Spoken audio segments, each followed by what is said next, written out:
प्रिय विद्यार्थियों, कक्षा 9 विषय गणित प्रश्नावली नंबर 4 चल रही है। 3 तक कल हमने पूरी कर ली थी। उसके बाद प्रश्नावली नंबर 4 में अपना आज का प्रकरण है दो चरणों वाले रैखिक समीकरण। तो समीकरण के बारे में आप कक्षा 7-8 में पढ़ चुके हैं। समीकरण एक इस प्रकार का बीजीय व्यंजक होता है जिसमें एक या एक से अधिक अज्ञात राशियां चर होती हैं, उसका मान ज्ञात किया जाता है। यानी समीकरण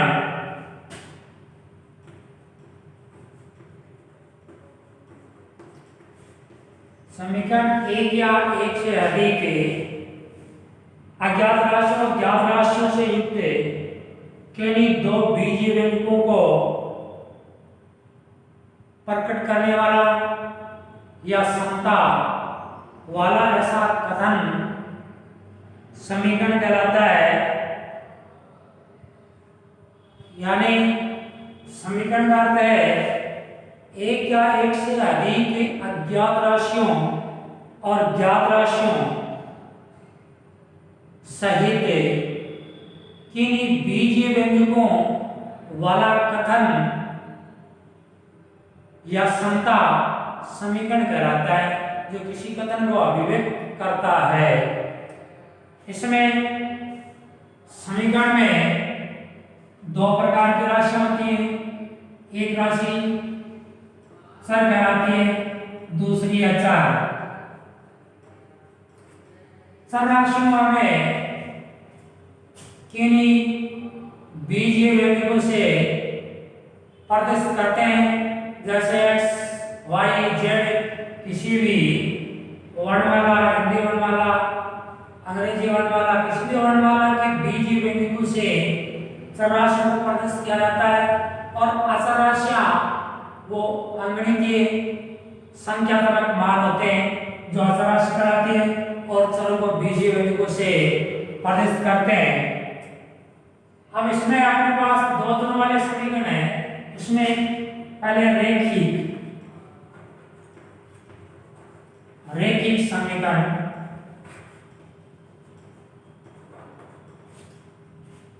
रैखिक समीकरण वो समीकरण कहलाते हैं जिसमें चर राशि की अधिकतम घात एक ही होती है। रैखिक समीकरण वो समीकरण कहलाता है जिस चर राशि की अधिकतम घात एक ही होती है।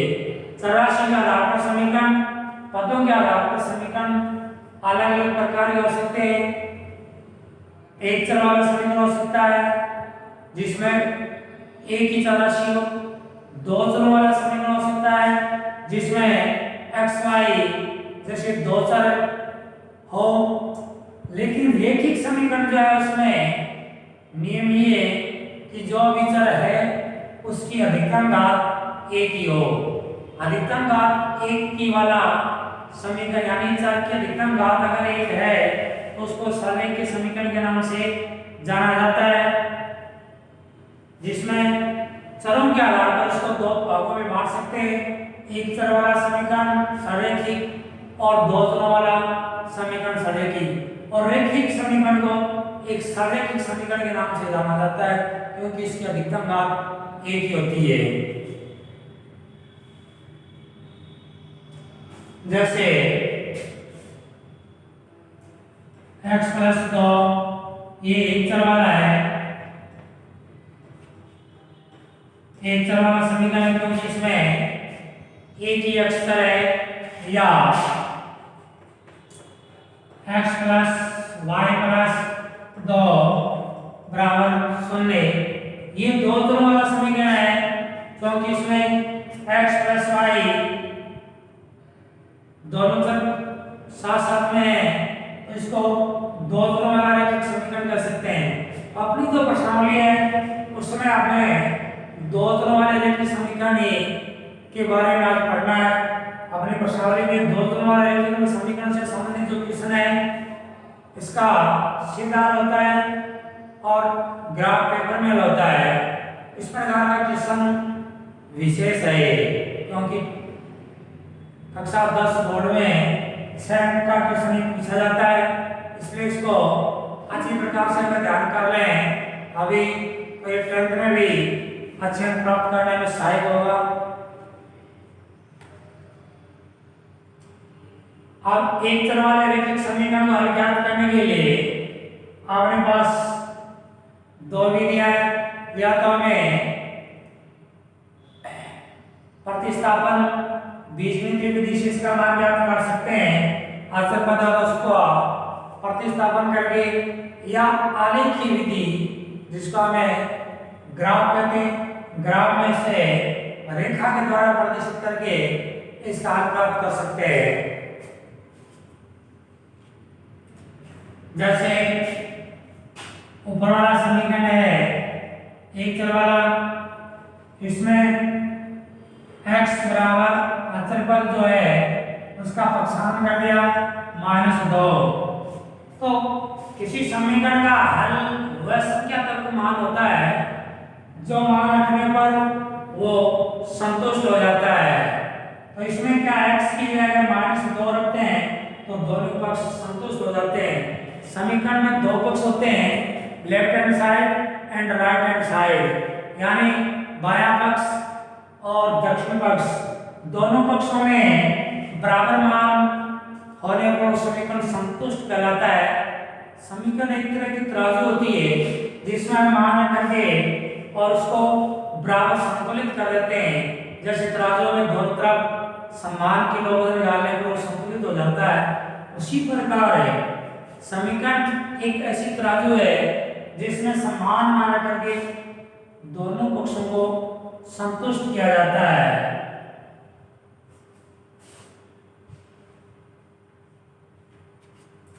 आगे से समीकरण नंबर 2 है ये लिखा, उसके अनुसार x + y बराबर -2 अचर पद का पक्षांतर कर दिया। अब अगर x के लिए हमें कोई भी मान रखेंगे, ऐसा मान रखेंगे जिसे x और y दोनों संतुष्ट हो, यानी दोनों पक्षों में समान मान प्राप्त हो जाए, या x बराबर -2 -y।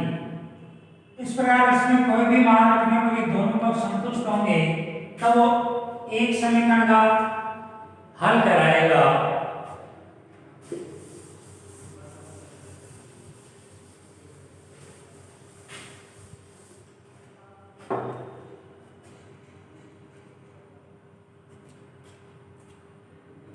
उदाहरण,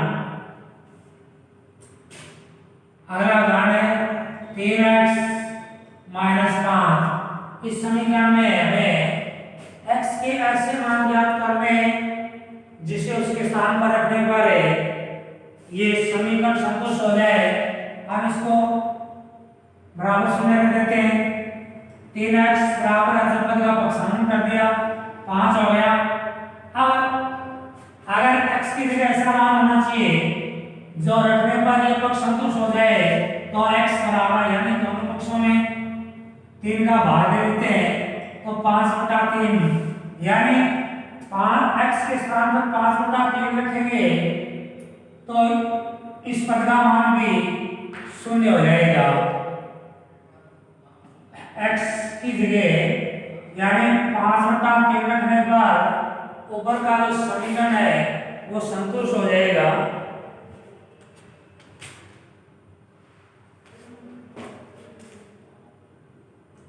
जैसे कुछ क्वेश्चन होते हैं जिसमें समीकरण बनाना आता है, जैसे बुक में लिखा है कि एक नोटबुक की कीमत एक कलम की कीमत से दुगनी है और इस कथन को समीकरण के रूप में निरूपित करना है, हमें समीकरण स्थापित करना है।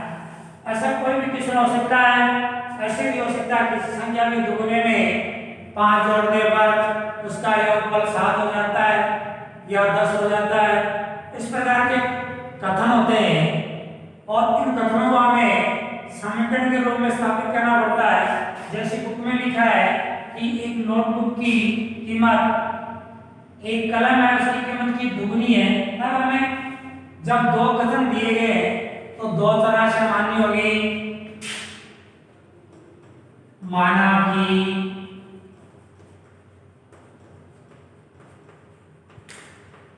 नोटबुक की कीमत x रुपए, हमें मान लिया नोटबुक है उसकी कीमत x रुपए है तथा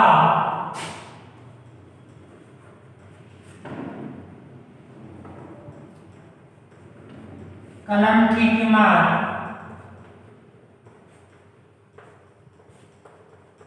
y रुपए, और इसको बीजगणितीय समीकरण के रूप में लिखना है।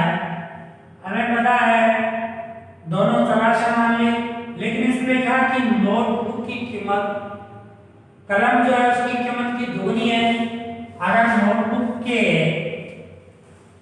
x रुपए लगते हैं जबकि कलम के y रुपए, तो नोटबुक की कीमत जो है एक कलम की कीमत से दुगनी है।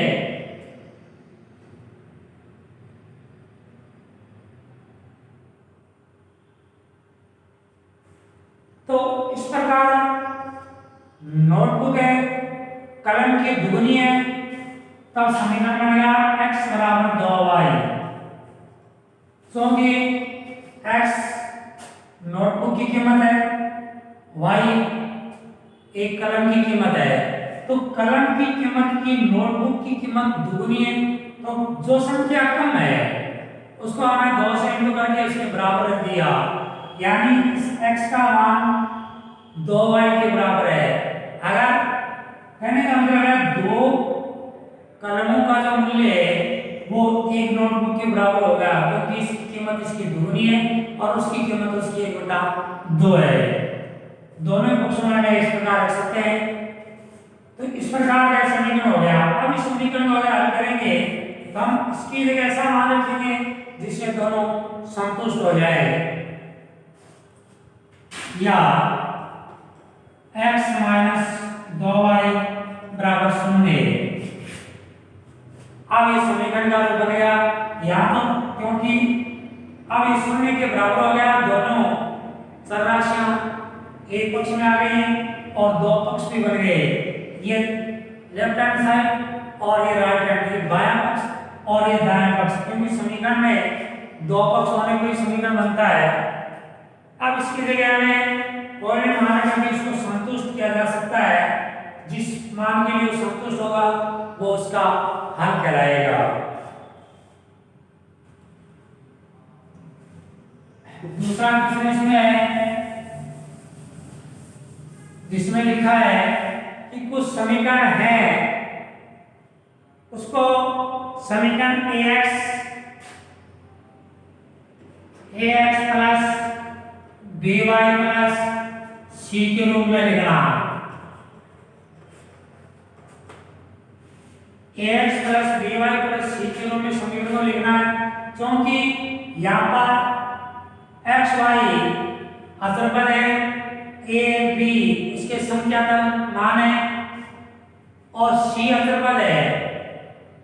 x और y तो चर है जिसका हमें अज्ञात राशियां है, और c है अचर पद है संख्यात्मक मान, और a और b इसके गुणात्मक मान है।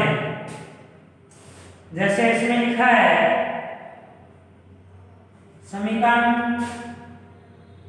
2x प्लस 3y बराबर 9.35।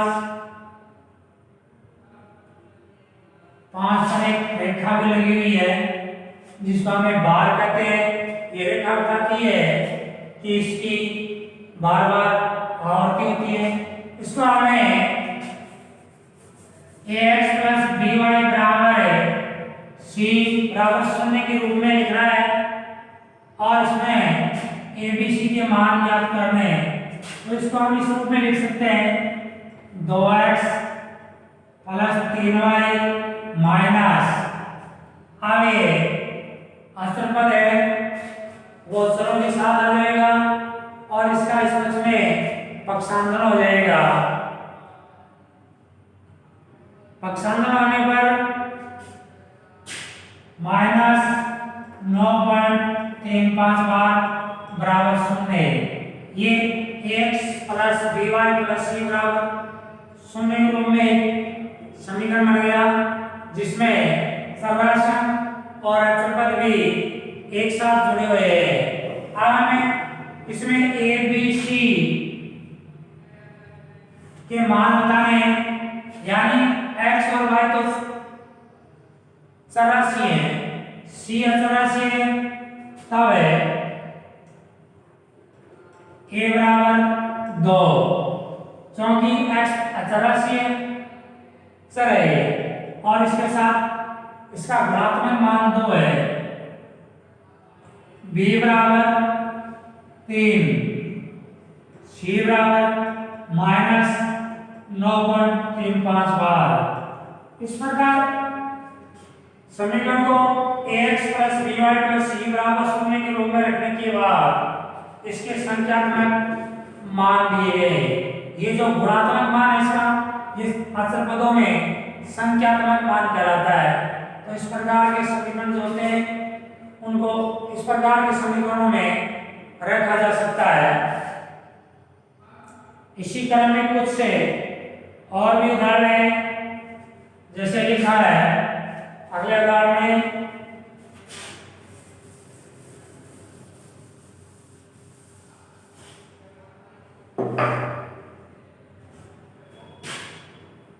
x बराबर 3y,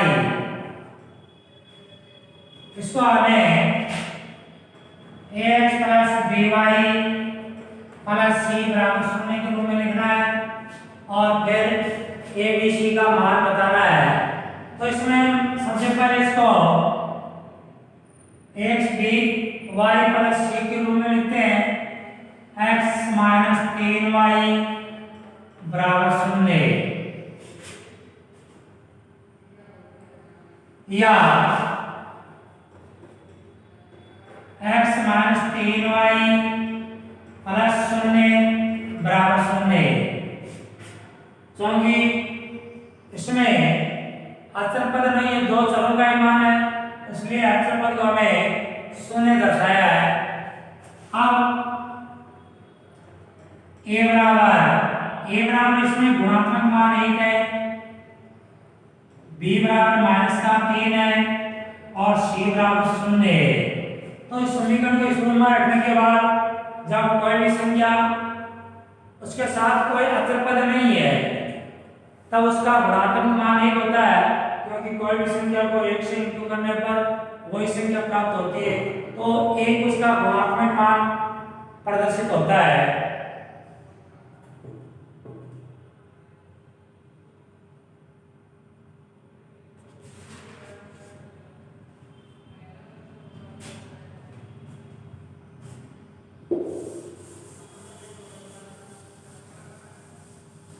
उसके बाद हम आगे चलते हैं, जिसमें कोई भी समीकरण है उसके कैसे हल होते हैं। जैसे हलों की प्रकृति 3 प्रकार की होती है, या तो किसी समीकरण का अद्वितीय हल हो सकता है, या किसी समीकरण का 2 हल हो सकते हैं, या किसी समीकरण की अनंत हल हो सकते हैं। दो तरह वाले जो बीजीय समीकरण है उसमें दोनों प्रकार के हो सकते हैं, अद्वितीय हल भी हो सकता है, एक चर का और अनंत हल भी हो सकते हैं। जैसे अपने पास क्वेश्चन दिया है, समीकरण लिखा y बराबर 3x प्लस 5। इस समीकरण का हमें बताना है कि इसका हल किस प्रकार का है, या तो इसका एक हल है या कोई अद्वितीय हल है दो अलग या अनंत अलग, तो हमें पता है इसके लिए हमें भिन्न भिन्न मान चाहिए, जिसे संतुष्ट होगा वही इसका हल कहलाएगा। हम x के लिए इसमें एक तक समय सर में x से उसके लिए हमें मान प्रतिस्थापित करते हैं और यहाँ रखते हैं x बराबर 0 रखने पर, यानी जहाँ x है उसकी जगह हम 0 रखते हैं तो हमें y का मान प्राप्त होता जाएगा। y बराबर 3 × 0 प्लस 5, y बराबर 5 प्राप्त हुआ। इस समीकरण का एक हल y बराबर 5 और x बराबर 0 है, यानी समीकरण का एक हल 0 और 5 कहलाएगा, जिससे समीकरण को ये संतुष्ट करेगा। यानी x का 0 और y का 5 रखने पर समीकरण संतुष्ट होता है, तो ये इसका एक हल है। या x बराबर 1 रखने पर y बराबर 3 × 1 प्लस 5, y बराबर 8। इसका यह दूसरा हल है जो x बराबर 0 रखने पर x बराबर 1 रखने पर भी इसे संतुष्ट करता है। इस प्रकार ये बताता है कि इस समीकरण के अनंत हल है, क्योंकि हम जो इसका मान रखता जाएंगे ये संख्यात्मक मान से संतुष्ट होता जाएगा। इस प्रकार के समीकरणों में ये अनंत प्रकार के मान बताया जाता है, इसके अनंत हल होते हैं, क्योंकि प्रत्येक हल जो मान रखते हैं इस समीकरण को संतुष्ट करता है और संतुष्ट करता है तो वो इसका एक हल है, इसलिए इसके अनंत हल है।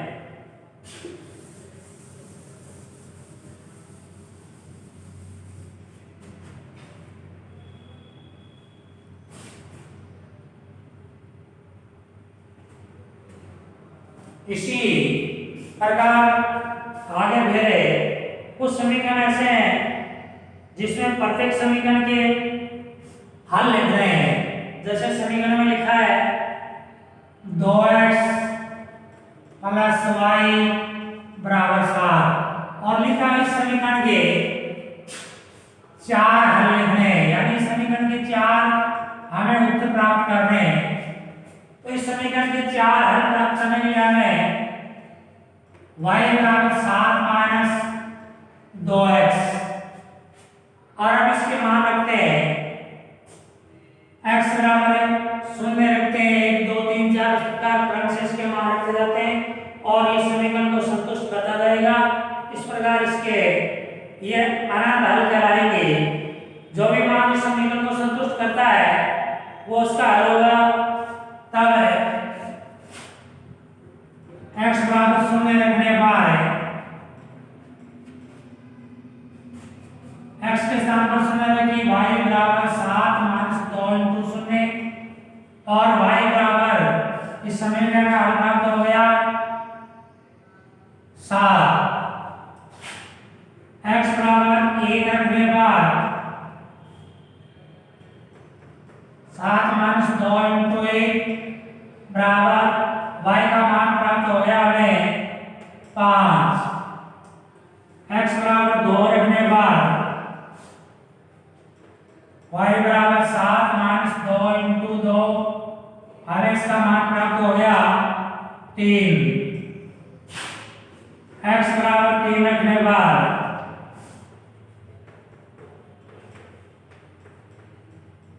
हमें y का मान प्राप्त हो गया 1। इस प्रकार इस समीकरण के ये हल कहलाते हैं। इस समीकरण का हल 7 है, 5 है, 3 है, 1 है, ये समीकरण का हल है। अतः दिए गए समीकरण के हलों के रूप में हम इसको जो जो मान रखा है तो उत्तर आया वो हमें एक समूह के रूप में रख देते हैं।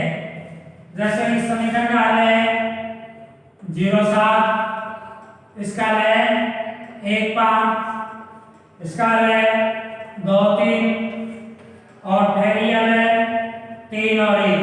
ये सारे के सारे मान इस समीकरण को संतुष्ट करेंगे और ये मान संतुष्ट करने के कारण इस समीकरण का ये हल कहलाएगा।